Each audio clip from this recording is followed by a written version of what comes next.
Merah muda sakura pemanggil telanjang.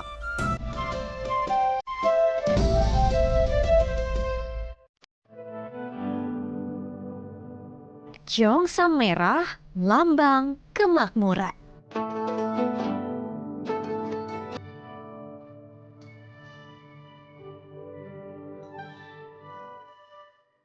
Rupa-rupa harapan di langit Formosa.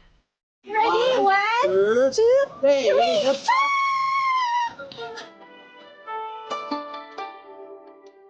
Mari ikuti perjalanan Minanti Rohanta How's it? dalam Ni Hao Taiwan.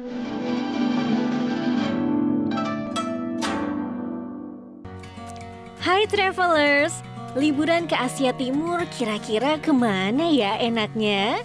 Jepang, Korea Selatan, atau adakah negara menarik lainnya? Hello travelers, kali ini perjalanannya akan ke Taiwan, lebih tepatnya ke ibu kotanya itu Taipei, nanti sekitar 14.35, sekarang masih menunggu dulu. Oh ya, ada satu hal yang diingatkan, jangan membawa daging olahan. Nah, seperti apa perjalanannya? Ikutin terus. Kebijakan tersebut dibuat oleh pemerintah Taiwan untuk menghindari African Swine Fever. Boarding time, let's go ke Taipei. Pesawat yang aku tumpangi saat ini memiliki tipe Boeing 787 dengan peta duduk 333. Waktu tempuh penerbangan sekitar 5 jam 30 menit. Karena penerbangan siang, akhirnya saya pun tiba pada malam hari. Hampir 6 jam perjalanan, akhirnya sampai juga di Taiwan. Sekarang itu, nah kalau di Indonesia jam 9, kalau di Taiwan hampir jam 10. Karena udah malam, aktivitas baru besok, jadi let's go, besok pagi kita ketemu lagi. Selamat datang di New Taipei City, Taiwan. Nah, ini dia salah satu lokasi incaran wisatawan karena ada Tam Sui Old Street di mana ada banyak banget yang jualan souvenir, oleh-oleh, cemilan, makanan, dan ikoniknya di depan saya ada Tam Sui River. Sungai Tam Sui ini mengalir sepanjang 159 km melewati New Taipei City dan Taipei City. Tam Sui Old Street dekat banget dengan stasiun MRT loh, travelers. Jadi ada dua bagian untuk pejalan kaki, yaitu di Jalan Kunming dan juga Jalan Chungcheong. Nah, kali ini aku menyusuri bagian Kunming. Jalan-jalan di Tam Sui Old Street ini ada satu nih yang menarik perhatian, yaitu telur besi. Karena tuh warnanya hitam, tapi udah nggak ada kulitnya sebenarnya. Jadi itu tuh ada telur ayam, telur puyuh, ataupun telur bebek yang direbus dengan herbal. Makanya warnanya itu jadi hitam pekat. Kata orang sini sih agak keras. Saya tuh nggak berani coba karena dari herbal, takutnya nggak suka. Tam Sui ternyata memiliki arti makanan laut segar. Sepanjang jalan saya melihat ragam makanan ringan yang menarik untuk dicoba nih travelers. Nah, akhirnya nih nemu salah satu makanan yang khas di sini, katanya itu dari tofu. Aku coba beli dulu ya. Wah, ternyata penyebutan kuliner ini unik loh travelers. Tahu busuk. Jadi semakin bau, semakin enak katanya. Terlihat seperti manis. Tahu ada sausnya dan dalamnya sih seperti kol ya. Nih.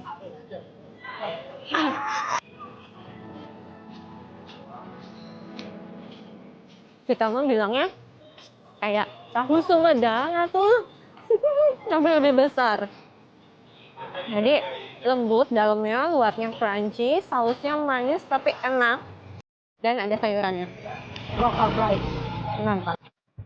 Puas berjalan kaki dan cuci mata, saya pun beralih ke lokasi Tianyuan Temple yang jaraknya hanya sekitar 6 km dari Tam Sui Old Street. Kuil berbentuk pagoda setinggi 60 meter ini jadi destinasi populer wisatawan mancanegara karena ada bunga sakura. Oke, jadi dari bawah kita harus trekking dulu, menanjak sampai di titik pertama. Ini dia, Taiwan Sakura. Agak sedikit berbeda ya dengan yang di Jepang. Di sini kelopaknya lebih kecil, tapi yang lebih banyak lagi kita masih harus jalan ke sana. Jalan lagi, jalan lagi, jalan lagi. Sakura yang mekar saat ini disebut dengan Meihua atau Plum Blossom. Taiwan Sakura atau Plum Blossom ini mekar yaitu dari bulan Desember sampai dengan Februari. Pas banget ya, aku datang di bulan Februari jadi bisa melihat ini. Warnanya beda ya sama yang di Jepang. Di sini pink keunguan atau pink fuchsia gitu. Menariknya di Taiwan itu di bulan setelah Februari, Maret sampai awal April akan ada Sakura Jepang. Jadi menariknya ada 2 Sakura di Taiwan.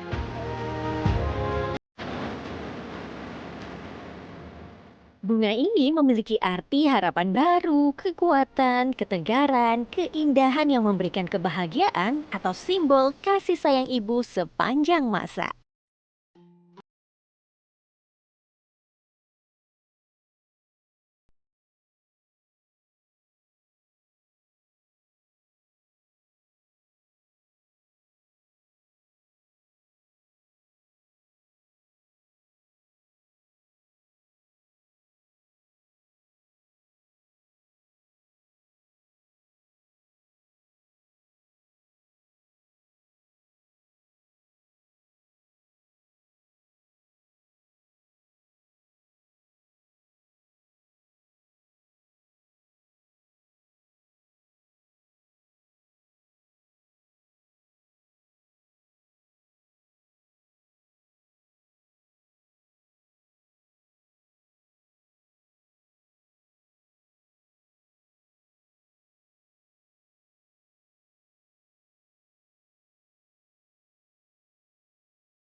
Dari kota Taipei, saya akan beralih ke Kabupaten Yilan di timur Taiwan. Perjalanan dari Taipei, kami melewati terowongan terpanjang di Taiwan dan terpanjang kedua di Asia. Inilah terowongan Shushan atau yang dikenal dengan Snow Mountain Tunnel dengan panjang sekitar 12,9 km. Sesampainya di Yilan, saya menuju lokasi wisata yang unik di sini, yaitu Taman Seni karya ilustrator Jimmy Liao. Tepat di belakang itu adalah Stasiun Yilan. Jadi dulu area di sini merupakan asrama karyawan. Karena sudah tidak terpakai lagi, akhirnya pihak kereta api Yilan ini membagikan, men-sharing daerah ini, tempat ini menjadi tempat wisata, yaitu namanya Jimmy Square. Tuh, terlihat ada kereta. Jimmy Park ini dibangun pada Juni 2013. Suasana taman ini menggambarkan kehidupan karyawan kereta api terdahulu yang tinggal di asrama.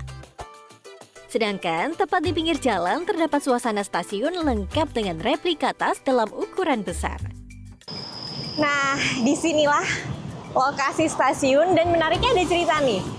Di papan itu terlihat ada seorang wanita sendiri duduk. Tulisannya itu, jadi seorang wanita itu menunggu seorang pria dan dia percaya akan bertemu prianya di sini. Walaupun jalur kereta ini ada dua arah, walaupun berbeda, tapi dia tetap percaya pasti akan bertemu. Masih berada di Ilan, aku pun akan pindah ke tempat Ilan National Center for Traditional Arts. Lokasi ini memiliki luas 24 hektar loh, travelers. Nah, pertama kali yang memikatku ada sungai dengan perahu. Nah, sekarang mau cobain river cruise atau menyusuri sungai. Kalau di gambar sih menarik ya. Ini dia harga tiketnya. Orang biasa 120 NTD atau sekitar Rp60.000. Perahuku akan menyusuri Sungai Lama Tongsang sekitar 30 menit. Kedalaman sungai ini sekitar 1-2 meter. Sungai ini akan mengalir langsung ke Samudra Pasifik loh, travelers. Selesai menyusuri sungai, di area tengah ternyata terdapat pertunjukan. Kalau dilihat-lihat ini kayak pertunjukan kera sakti ya. Wah, pasukan kera ini berpindah tempat menyapa wisatawan yang ada. Ternyata mereka mengarahkan pengunjung untuk menikmati pertunjukan teater. Dalam teater, Raja Kera menyerbu Raja Naga untuk merebut mutiara. Akhirnya, perkelahian pun terjadi antar dua kubu. Udah selesai pertunjukannya, seru banget, interaktif, atraktif. Walaupun nggak paham nih sama apa yang diomongin, tapi kita bisa ikut ketawa karena itu mereka seru banget. Mukanya aja tuh udah bikin ketawa gitu. Jadi seru, worth it. Pertokoan di sini banyak yang menjual souvenir kerajinan tangan dan bisa do it yourself atau membuat sendiri. Kali ini aku coba mewarnai puppet. Dengan menggunakan cat air, aku akan mewarnai bagian muka dan juga hiasan kepala puppet. Ternyata puppet ini juga kerap digunakan untuk suit loh, travelers. Okay, you are here and I am paper, so you win. Yeah. Hi, finally, I'm done. Tadi lama aku buatnya, jadi dibantuin deh. Tapi lucu ya, lihat deh, eyeshadow-nya sama dengan Hairpiece, scissor, roll, and paper. Bye-bye, bye-bye, bye-bye.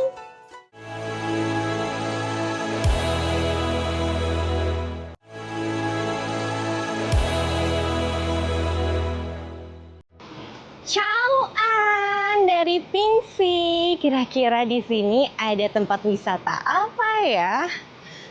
Kalau dari cuacanya nih masih dataran tinggi, apakah air terjun? Tunggu dulu, pokoknya ikutin aja dulu perjalananku di Pingsy.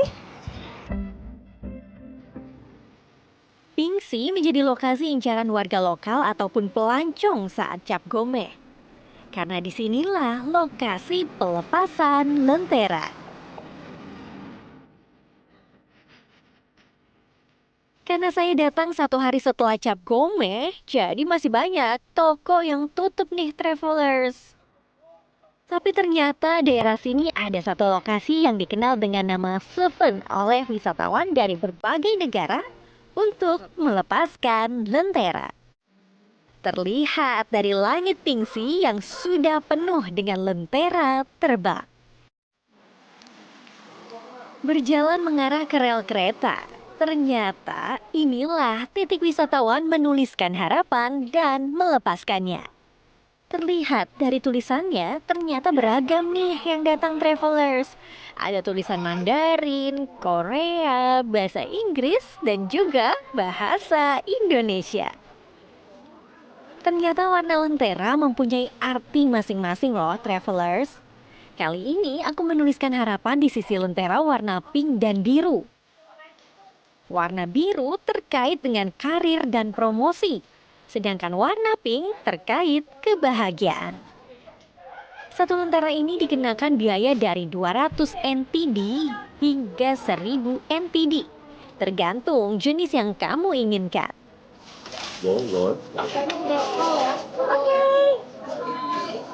Sudah nyala, it's already. Video up. Oh ya, Ready. ready, 1, 2, 3.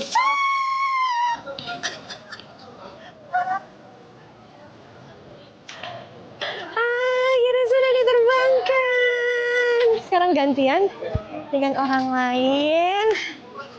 Ternyata secepat itu. Ketika apinya sudah menyala, nggak nyampe 1 menit itu sudah harus terbang karena akan terangkat sendiri. Inilah lokasi wisatawan untuk melepas lentera. Rel kereta dekat stasiun Suven ini masih aktif loh, travelers. Jadi lokasi pelepasan lentera ini masih dilalui oleh kereta.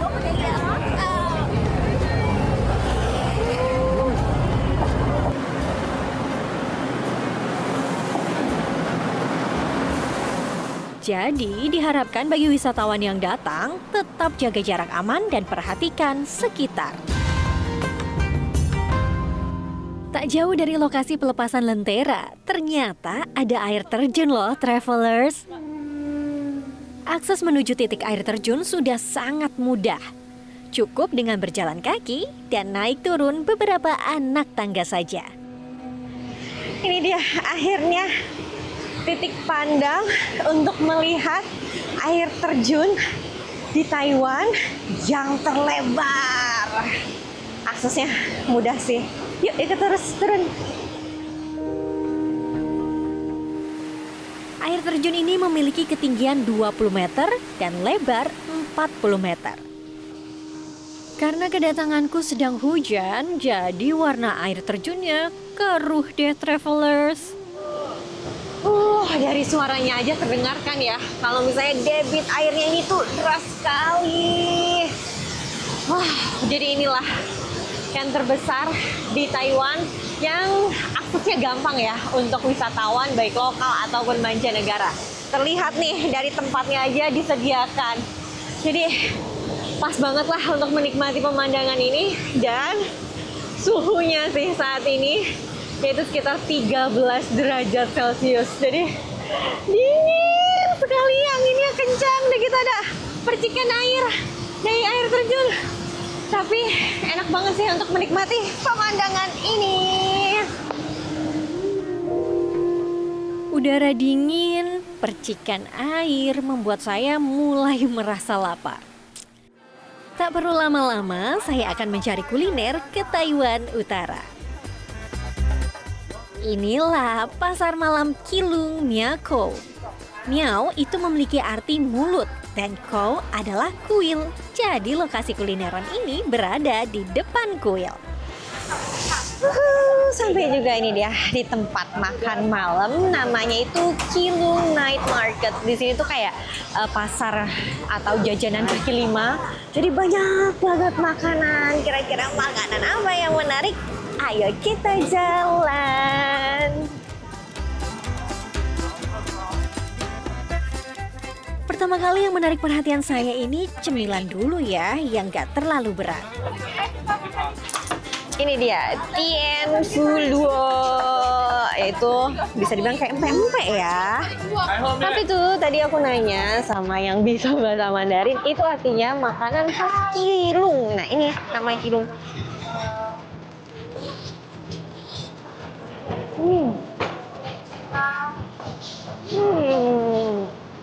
Beda sama empek-empek. Ini empuk banget. Terus kayak kulitnya itu mah kayak telur dadar. Tapi ada rasa kayak ikan ya. 40 NTD. Artinya cuma 20.000. 4 bulatan. Lanjut lagi. Tak jauh saya melihat pedagang mochi nih. Langsung saja beli juga dong. Hehehe, Papa. Ini dia tadi coba beli mochi. Isi kacang, strawberry, dan Oreo. Uh.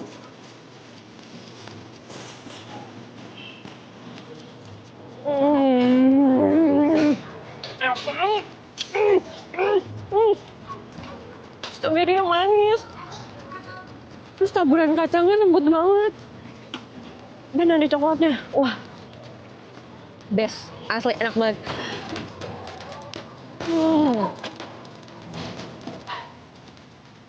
Nah, ada antrian panjang nih. Penasaran dong pastinya. Dilihat-lihat sih, ini seperti sandwich ya. Oh iya, dari tadi ya aku perhatiin di sini tuh semuanya tuh baru dimasak, baru dibuat. Jadi fresh banget. Asli sih, semua makanan ini enak-enak. Ini tuh ternyata kayak roti goreng. Kalau pun namanya sandwich, kayak beda, ini roti goreng. Terus tadi tuh kayak ada selainya gitu, ada kayak mayonnaise. Enak banget rasanya, gurih, dan manisnya tuh ternyata dari rotinya. Bahagia menikmati kuliner malam, saya pun akan berpindah tempat untuk melihat kemeriahan Festival Lentera. Festival ke-36 kali ini diadakan di Taoyuan hingga tanggal 23 Februari 2025. Mr. Lin, ni hao. Ni hao.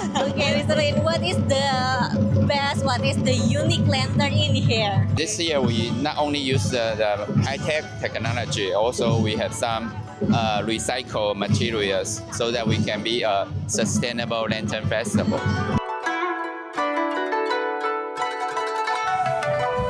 Ni hao, selamat datang di Festival Lentera Taiwan.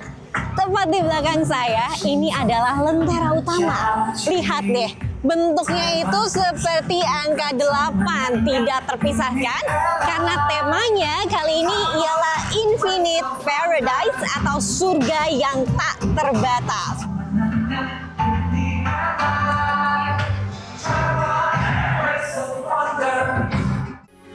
Metro TV. Jelajahi cara baru mendapatkan informasi. Download Metro TV Extend sekarang.